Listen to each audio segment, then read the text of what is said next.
Hello everybody, welcome along. My name is Benjamin Bloom. This is the Benjamin Bloom Football Channel. Please leave your bias at the door and join us for episode 2 of our January transfer update series. I do acknowledge this is a dangerous precedent to do this on a Friday because I'm sure we'll get some transfers coming in this afternoon stroke evening. But look, transfers correct as at time of recording, and any others that are about to happen will be included in future videos. There may be some previous ones. We've got episode 1 already up, so if you're looking for the players that are in there, they're in there. Who are we talking about? We're talking about my dearly departed teams in the Premier League. And if you are here for the Championship, there are 3 dearly departed transfers to talk about before we get to the Championship ones. But we'll put the time codes in, so you should be able to click the chapters on YouTube and jump straight in to the player you want to. Of course, I would advise you to watch the whole show and hear about all the transfers. So, dearly departed teams this season are Villa, Leeds, Norwich, Brentford, Watford. And then we're covering all of the Championship as well. Remember, main focus is on transfers in. We'll do the odd transfer out. And of course, my standard is completed transfers. Don't want to talk about rumours. Head over to football365.com where we talk about plenty of rumours on there. And I do need to see a club announcement, player holding shirt, and the boring quote about can't wait to get going for me to know that a transfer has happened. And as usual, don't get bogged down with transfer fees. We never really know what they are, do we? Anymore. Even a couple of years after on the balance sheets, we never really know, do we? Right, here's one I'm very excited about. Philippe Coutinho into Aston Villa on loan for the rest of the season from Barcelona. Pending medical and work permit, which is normally a formality, sometimes not, but normally. And an option to buy as well, which is very, very interesting. And look, we have lots of discussions about transfers and whether they'll be successful and lots of analysis about the player. But there's certain transfers where I'm just like, oh, that's awesome. Wouldn't it be amazing if that one worked out? This is kind of one of them. It's an exciting one. Coutinho obviously was probably in the world class category when he went from Liverpool to Barcelona. Okay, is he still? Who knows? We might find out, we might not. But it's a great story, and of course there's a direct link to Steven Gerrard, the new Aston Villa manager, who played with Coutinho when he was at Liverpool. Steven Gerrard plays a 4-3-3. Coutinho normally used coming in from the left-hand side. We can obviously make mention of Jack Grealish and the creative influence that was lost at Villa when he left to Man City in the summer for 100 million quid.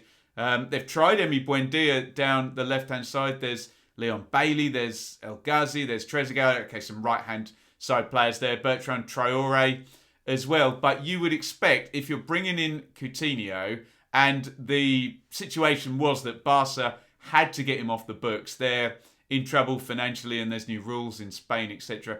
And he's on, we think, a massive wage. So if you're having Coutinho in, and we don't know what proportion of the wage is being paid, but even if it's half, it's still going to be a lot. I'm sure we'll find out, or maybe we won't in the fullness of time. But my point is that I'm falling over myself trying to make, if you're bringing in Coutinho, you'd expect he plays. And you'd expect he plays front left because Steven Gerrard plays 4-3-3. Who knows? It's an exciting one. I'm sure we'll get plenty of comments. The exact opposite of what I'm saying. Oh, he's a busted flush. Okay, that may turn out to be the case. But forgive me my giddy excitement at a Brazilian star who's done really well in the Premier League coming in to Aston Villa. And I think it's a great story. And hopefully it'll turn out to be a great signing. Let me know your thoughts in the comments on Phil Coutinho in on loan from Barca to Villa with an option to buy as well. Interesting one. Off we go to Watford. It's a double transfer to Watford, and the overarching narrative about Watford has been signed some defenders. I know that may be slightly overly basic, especially given they had such a good defensive record in the Championship last season. They're not playing in the Championship anymore, and Claudio Ranieri's struggling a little bit. I think, is it 9 defeats in 11 in his first sort of dozen games nearly at Aston Villa. It's been talking about Aston Villa, at Watford, for goodness sake. So he's done what the kind of suggestion was in terms of bringing in a couple of defenders. And it's a Watford classic, everybody. Samir in on loan from Udinese. Sorry, he's not on loan at all. Why am I falling over this quite so much today?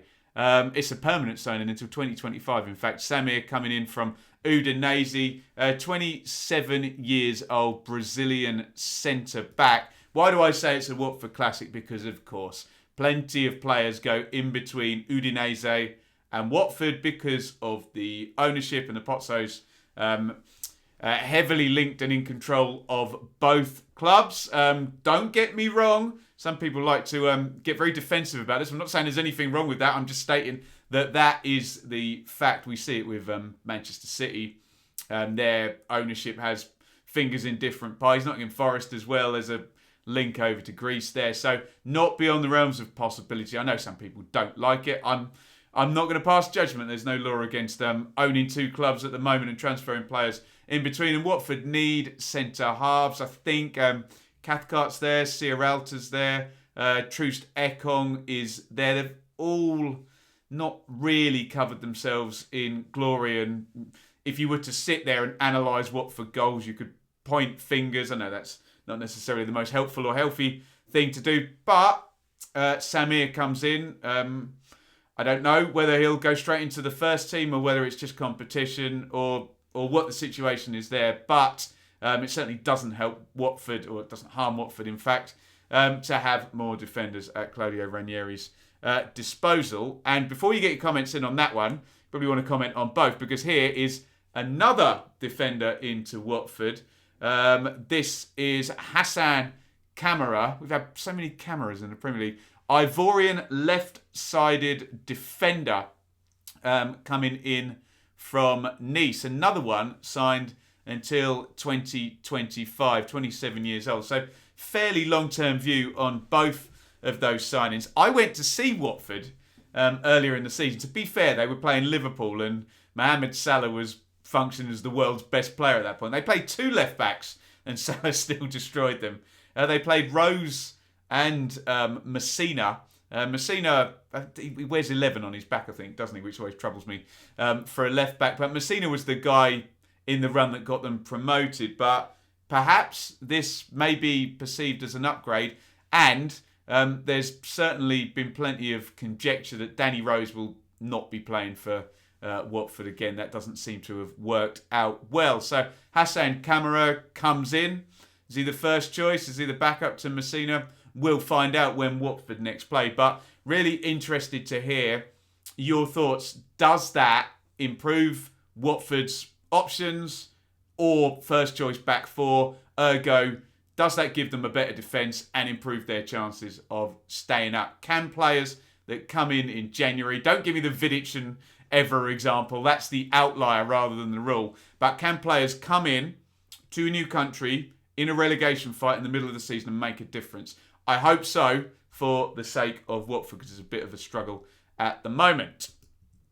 Right, on we go to the Championship now, and it's Ethan Laird into Bournemouth. Now, these sort of moves really get people's rankles up. Again, there's nothing wrong with it, but it's a situation where Laird was on loan at Swansea for the first proportion of the season, recalled by Manchester United, and then sent off to Bournemouth. And fans get very upset about this, but frankly, if there's either a break clause in the deal or the deal is only 6 months, then it is what it is, frankly. And Swansea fans will be irritated because Russ Martin at Swansea, well, he had Laird at Milton Keynes as well, and he's built around high wing backs and as part of his system there. But from a Manchester United point of view, I guess they want Laird playing at the highest possible level, and he's gone from Milton Keynes. Swansea are down in the bottom half of the Championship. Bournemouth are at the top of the Championship. You would think he's going in the team. Bournemouth play with a 4-3-3, don't they, with a back four. Jack Stacey has been sort of the main guy in that position. I think I'm right in saying that in the Bournemouth back four. I suspect Laird is getting that shirt at Bournemouth, and they've got very good left back Bournemouth as well, Jordan Samir, but he's out on loan, not out on loan, out at the AFCON tournament for the next month. So we'll see what the solution is fullback wise for Bournemouth, but perhaps going forward it's going to be Samira down the left and Laird down the right once AFCON's done and that situation's all over. What do they say? 20 years old, England under 19 international. He's looked good for Swansea, hasn't he? And look, if there's not a direct comparison, but some kind of comparison between the Russ Martin, I mean, that's ultra possession, but Scott Parker's not that far removed from that in terms of, well-rehearsed patterns of play and cycling that ball around. He should fit in absolutely fine. I like it. I think it's a good, smart signing. And when you strengthen when you're strong, and Bournemouth are top of the league. I understand Swansea fans won't like it, but it is what it is, to use a phrase that means very little, but exactly exemplifies what we're talking about here. Get your comments in on Laird into Bournemouth. And we will stay with Bournemouth. Talk about strengthening when you are at the top. In comes James Hill from Fleetwood. It says undisclosed there. Again, let's not get too bogged down with transfer fees. The number I've heard is 1.6 million, but you know my deal on this. Show me the deal memorandum on an official email or headed paper from Fleetwood or Bournemouth, and we'll talk about that. What we do know is Hill has gone in. He's been playing sort of right centre back for Fleetwood, young player, only 19 years old. So whether he goes straight into the team or not, I'm not entirely sure. Obviously, Gary Cahill has been doing very well for Bournemouth. Lloyd Kelly will play centre-backs. We'll talk about another Bournemouth centre-back who's gone out in the next deal. But, let's mention it. Steve Cook. So it looks like a complete changing of the guard with Steve Cook coming out and James Hill coming in. And if you want to keep your squad recycling, then that is smart. Again, I'll go back to strengthen while you're strong. And someone said to me on Twitter the other day, I quite liked, mend the roof while the sun is shining. And that's exactly what Scott Parker's doing. So whether we see Hill in the first team or not, I'm not entirely sure. It might be a long-term thing. Do we know anything about the contract in there? No, it just says undisclosed. Forgive me if I'm not seeing that.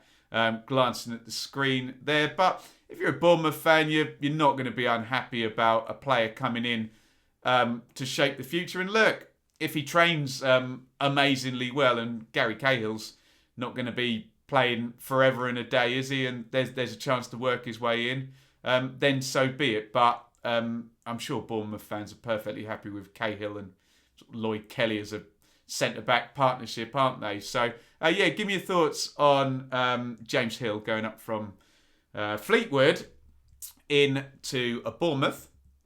And there he is. We already mentioned him. Steve Cook then leaving Bournemouth and joining Nottingham Forest. So there's obviously a very direct link with Hill and Cook. For whatever reason, Scott Parker didn't fancy Steve Cook, who I think he's club captain, wasn't he? And a bit of a Bournemouth legend. It's Scott Parker's prerogative, isn't it? He can build his team how he sees fit. And it wasn't seen that Steve Cooper was going to be the guy. Obviously, Gary Cahill coming in. Did actually see, did I say Steve Cooper there? Steve Cook. Steve Cooper is the Nottingham Forest manager. There we go. I'm sure someone will have great fun pointing that out and poking fun at me in the comments. But it's an interesting one because Steve Cook came through, right up the leagues with Eddie Howe. I think he'd been there, which was an open sort of passing style. But maybe the future there at Bournemouth is James Hill. But let's talk about it from the Nottingham Forest angle, because we can talk about Steve Cooper now, who loves to play a back three, doesn't he? And we've seen that many, many times in his career over at Swansea, and already we've seen it at Forest. So if there's Scott McKenna and Joe Worrell, maybe a older, wiser head, maybe. wiser is not necessarily fair, but certainly more experienced head really is going to help the development of those two players. And it looks like a pretty solid looking back three. Swansea always had a really good defensive record, didn't they, under Cooper? And you would imagine Forest, who with sort of Zinkernagel and Graben and Johnson, you're going to talk more about Johnson through this transfer window if they can keep hold of him.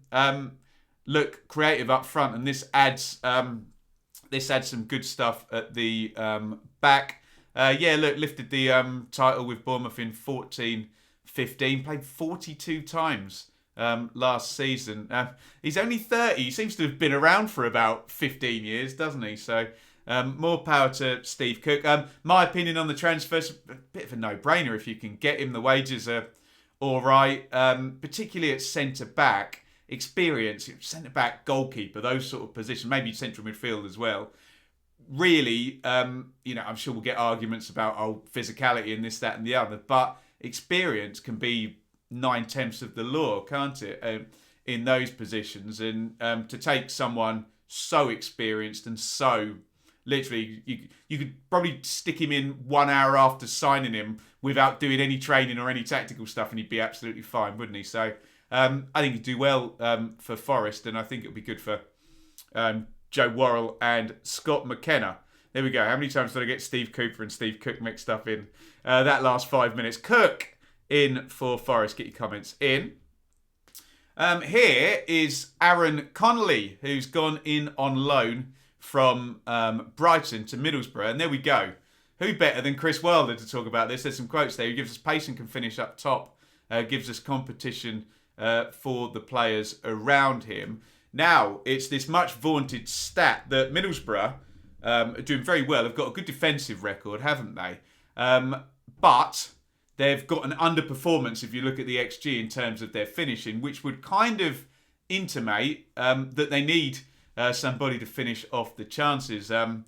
Andras Sporar has been decent enough, but I had a little look back actually because there was a Twitter exchange that I was tagged in, and I looked back. Middlesbrough, no Middlesbrough striker has scored 20 goals in a season since Ravanelli in 1997. So they're just looking for that player who can bang the goals in, and they're hoping Aaron Connolly in from Brighton can certainly help. Obviously, a lot of people will make mention Florian Balogun is heavily linked as well from Arsenal. Whether that goes through by the time I've finished recording this or not, we'll find out. But we'll just go with what we know at the moment. So it looks like a priority for Chris Wilder to be beefing up the Middlesbrough goal scoring ranks. 21 years old, Premier League experience with Brighton. Actually 50 appearances. I didn't realise it was quite that many. Scoring twice on his Premier League debut in 2019. 8 goals for the Seagulls. So good calibre, and very much looks like Steve Gibson and Borough trying to strike while the iron is hot here. We've said for the longest time the door is wide open under about third place. That was the narrative. And then Blackburn seemed to have smashed the third place door open as well. So it does look like a sort of viable promotion push for Middlesbrough. And they're trying to add goals. Goals win games, don't they? In comes Connolly. Get your thoughts in on that one. Birmingham, Teden Mengi in on loan from Manchester United. You can see him wearing a Derby shirt. He went in there to Derby last season for the second half of the season, didn't he, under Wayne Rooney with his Manchester United contacts. And this is another one of these recall situations. There's plenty of players being recalled from loans and other people. Dion Sanderson is one of them who's been recalled from Wolves, which leaves a hole for Birmingham, which Lee Bowyer has smartly immediately filled with Teden Mengi. He likes to play a back three, doesn't he, Bowyer?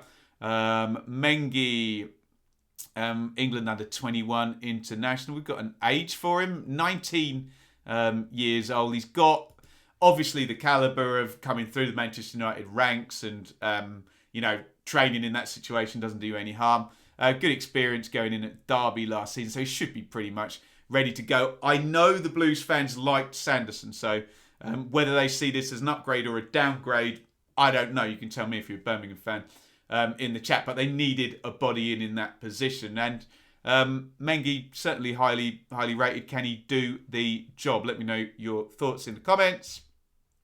I think this is the last one. Yeah, Bailey Mumba has gone. So this is a bit of a dearly departed one and a championship one. Has gone on loan from Norwich to Peterborough. That sounds like a building society, doesn't it? Not actually that far as the crow flies, but you try driving it from Norwich to Peterborough. But sensible from Norwich, really. They've got bigger fish to fry in terms of trying to stay up in the Premier League. Mumba is probably not really ready for that level. So you might assume that someone might come in one of the fullback positions at Norwich in the window if one's gone out. Should be a help to Peterborough, struggling down at the bottom of the table. Can't win away, can they? So Mumba was at Sunderland, and Norwich have done this before with Sam McCallum, who's a good player as well. They've got a couple of good sort of fullbacks that they're working on that will probably be in their first team some point down the road. So good long-term planning from Norwich, and if it can help Peterborough out, they possibly, someone can fact check me on this, would have come up against him. I don't know whether one of his appearances for Sunderland was against the Posh in League One last season, but look, it's somebody in, it's a new face. You'd think it's quality, if not yet proven at Championship level. We'll find out, won't we? So, but I wouldn't be too unhappy if I was a Posh fan seeing Mumba coming in there. I think he can play either side as well. So, yeah, a bit of help for the Posh. There we go. And we're round to Phil Coutinho again. Right, thank you everybody for watching. I would love to hear your comments on any of those deals that have gone through. Again, to reiterate, all deals complete at time of recording. I know it's Friday and it's probably a silly day for me to do this, but I'm sure some will go through in the afternoon. I promise we'll put them in the next video. In fact, if you do want to comment any ones that go through, that'll help me with my list of the next deals. Let me know your thoughts, particularly if you support one of the clubs. Are you happy with the signing? Does it solve a problem? Do you think it's a good one? And I'm sure we'll get lots of comments on Coutinho. So any fan of any club, get in on Coutinho. That's a big name, and I like that one a lot from a narrative point of view and from a YouTuber point of view. Put it that way. Let's hope it's good from a football point of view for Aston Villa. Thank you everybody for watching. If you're new around here, please hit the subscribe button, hit the thumbs up. But most importantly, it's YouTube. It's all about the conversation, isn't it? So get involved in the comments. Thank you everybody for watching. That is Transfer Update episode 2, and it's a big over and out from me.